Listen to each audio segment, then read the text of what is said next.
ќе се обидеме преку тие канцеларии кои што планираме да ги отвориме, нив да им помогнеме да извршат промоција на своите производи, бидејќи не е баш лесно во светот секогаш да пробиете на нови пазари.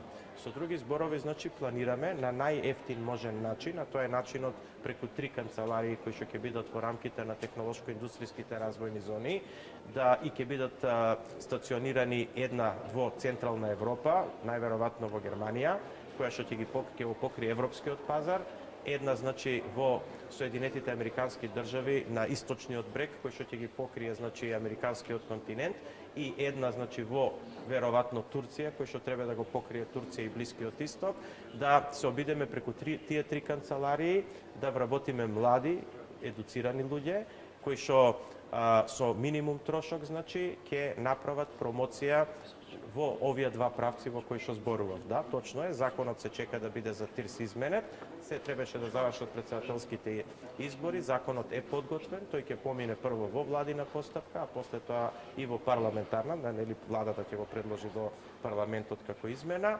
и со самото тоа ќе биде тој таму изгласан, се надеваме, не зависи од пратениците во парламентот и после тоа веќе се разгледуваат можностите значи за местата и начинот како тоа да биде направено. Се разбира, значи тука се работуваме блиско и со Министерството за надворешни работи, бидејќи тоа ќе бидат сепак наши економски некакви представници кои што ќе бидат во светот. Кога ќе бидат отворени овие канцеларии и колку луѓе ќе работуваат, со какви квалификации? Само да додадам, кога ги укинавме промоторите имаше 33 мис.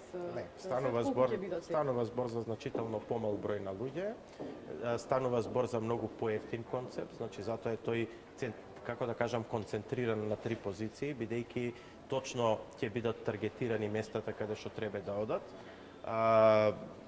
Бројот на лицата ќе зависи од тоа како ќе се развива активноста. Сите тие канцеларии ќе почнат релативно со мал број, да речеме со 3 или 4 представници во моментот.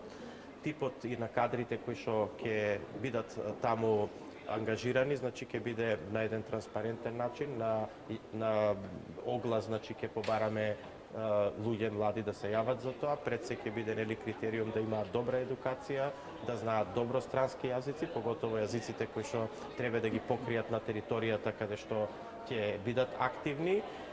И тоа ќе бидат главните критериуми. Можеби ќе биде и некој од тие кои што се иселени од Македонија, имаат завршено образование во странство и живеат моментално таму, така да јас ќе бидам среќен да ангажираме дели од тие луѓе. До тогаш Од кога ги укинавме промоторите, дека да ги назначиме нови, кој привлекуваше инвестиции, кој го промовираше? Па врз база на тоа дека за година и пол успеавме да донесеме 20 странски инвестиции со подпишани договори и врз база на тоа дека да речам тоа го правевме со еден мал тим на министри и луѓе од мојот кабинет, значи самото тоа покажува дека сме биле доста ефикасни.